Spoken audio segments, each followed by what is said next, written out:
Assalamualaikum warahmatullahi wabarakatuh. Om Swastiastu, Namo Buddhaya, salam kebajikan, salam sejahtera bagi kita semua. Hari ini Minggu 11 Juli 2021, saya akan menyampaikan perkembangan terkini terkait dengan implementasi pemberlakuan pembatasan kegiatan masyarakat atau PPKM darurat. Bapak Ibu sebangsa setanah air, hari ini telah digelar rapat koordinasi PPKM darurat antara Kementerian Kesehatan, Kapuskes TNI, dan Kapusdokes Polri untuk mencermati perkembangan kasus COVID-19 dan menentukan langkah-langkah antisipasi penambahan kasus harian yang makin tinggi. Sudah kami sebutkan pada keterangan pers kemarin bahwa pemerintah mentargetkan konversi tempat tidur rumah sakit untuk pasien COVID-19 sebesar 40%. Untuk itu Kementerian PUPR sedang membantu peningkatan dan perbaikan fasilitas di rumah sakit tersebut demi percepatan program konversi. Strategi pemerintah lainnya adalah dengan mengubah sarana seperti rusun, wisma, asrama haji, dan asrama TNI Polri untuk menjadi rumah sakit lapangan atau rumah sakit darurat. Terkait tenaga kesehatan, Koordinator PPKM Darurat, Menteri Koordinator Bidang Maritim dan Investasi telah berkoordinasi dengan Menteri Pendidikan, Kebudayaan dan Ristek untuk pelibatan mahasiswa tingkat akhir. Selain dokter di dalam negeri, dibuka juga kesempatan untuk dokter diaspora yang ingin mengabdi. Untuk itu, bagi warga diaspora di seluruh dunia, Indonesia memanggil bakti dan sumbangsi Anda kepada sesama saudara sebangsa kami nantikan. Koordinator PPKM Darurat juga memerintahkan bahwa penyekatan untuk menekan mobilitas masyarakat harus kuat dan tegas. Karena apabila mobilitas dapat ditekan, maka diperkirakan pada bulan Agustus kasus COVID-19 bisa menurun sampai di bawah 10.000 kasus per harinya. Pemerintah juga telah memutuskan agar kartu vaksin menjadi salah satu syarat wajib melakukan mobilitas untuk memastikan perjalanan masyarakat yang sehat dan aman dan cakupan vaksinasi menjadi lebih tinggi. Bapak, Ibu, Saudara sebangsa setanah air, Koordinator PPKM Darurat telah menekankan kepada jajaran pemerintah dan aparat keamanan untuk memastikan tidak ada masyarakat di wilayahnya yang mengalami masalah pemenuhan kebutuhan pokok. Menko Luhut memberikan arahan kepada TNI Polri untuk mencari lokasi marginal di setiap daerah dan memastikan ketersediaan makanan, khususnya beras untuk masyarakat yang betul-betul membutuhkan. Pemerintah ingin melakukan penyaluran secara micro-targeted, tersasar dengan detail, terutama dalam distribusi vaksin, obat, dan bantuan sosial. Khususnya untuk mereka yang berada di kawasan pinggiran, penyaluran bantuan ini harus dapat terlaksana dengan cepat. Rakyat Indonesia tidak ada yang akan dibiarkan sampai tidak bisa makan. Menteri Sosial akan menyalurkan bantuan sosial beras melalui Bulog. Kebijakan terbaru Kemensos adalah menyalurkan bantuan beras sebesar 10 kg per penerima manfaat. Penyaluran bantuan dilakukan melalui jaringan Perum Bulog yang tersebar di seluruh tanah air. Mensos sendiri memimpin langsung proses pemutakhiran data terpadu kesehatan kesejahteraan sosial atau DTKS. Pemutakhiran data harus dilakukan karena merupakan proses yang bersifat terus-menerus dan dinamis, mempertimbangkan adanya warga yang berpindah alamat, meninggal, atau mungkin tingkat kesejahteraannya berubah. Dalam proses pemutakhiran data, Mensos melibatkan Polri, Komisi Pemberantasan Korupsi, Kejaksaan, Bank Indonesia, Otoritas Jasa Keuangan, Himpunan Bank-Bank Milik Negara atau Himbara.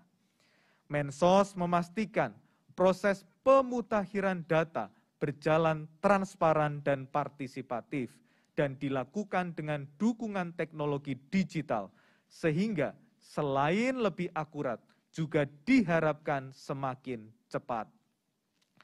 Kementerian Sosial menyiapkan 3 jenis bansos, yakni Program Keluarga Harapan atau PKH, Bantuan Pangan Non-Tunai atau BPNT, dan Kartu Sembako serta Bantuan Sosial Tunai atau BST.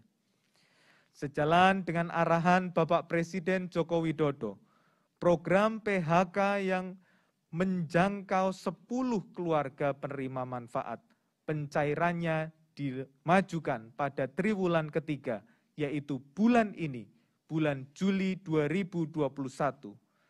Kartu sembako dari semula menjangkau 15,93 juta penerima manfaat, ditingkatkan jangkauannya menjadi 18,8 juta penerima manfaat.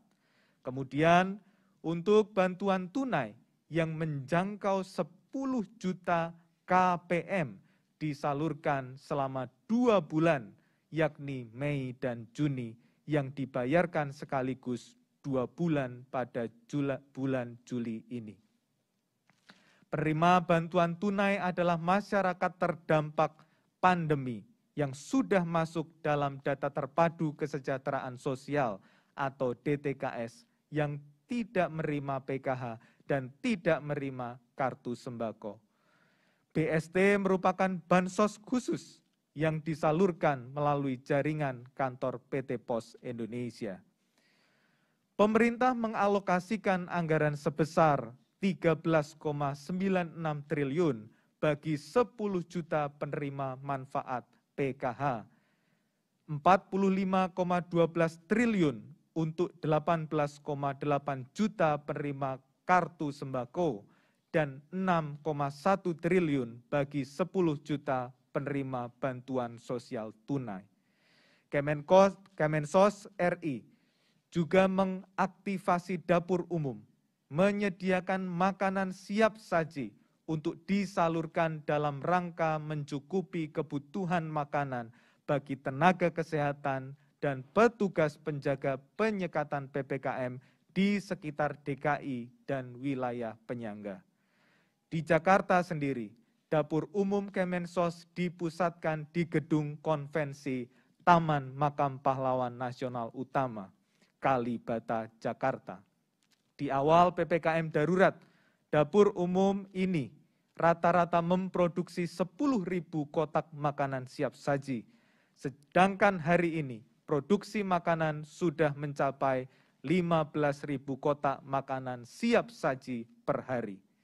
Selain di Jakarta, Kemensos juga telah mendirikan dapur umum di mana PPKM darurat diberlakukan seperti di Kota Surabaya, Kota Bandung, Kota Surakarta, Kabupaten Bogor, Kabupaten Sleman, dan Kota Denpasar.